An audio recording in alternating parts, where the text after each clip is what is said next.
Hello and welcome to LG's step-by-step guide on how to turn the chimes on and off for your LG washing machine. You can hear a melody or chimes when a cycle starts or stops. When you adjust the settings on the control panel or whenever you turn the washer on or off. You can easily turn the chimes off whenever you want. Here is how to do so.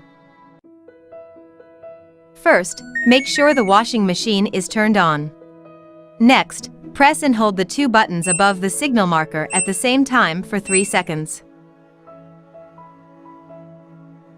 When you want to turn the sounds back on, simply press and hold the two buttons above the signal marker again at the same time for 3 seconds.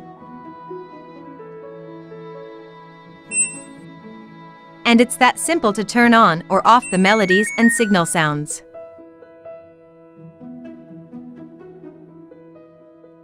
Thank you for using LG washing machines.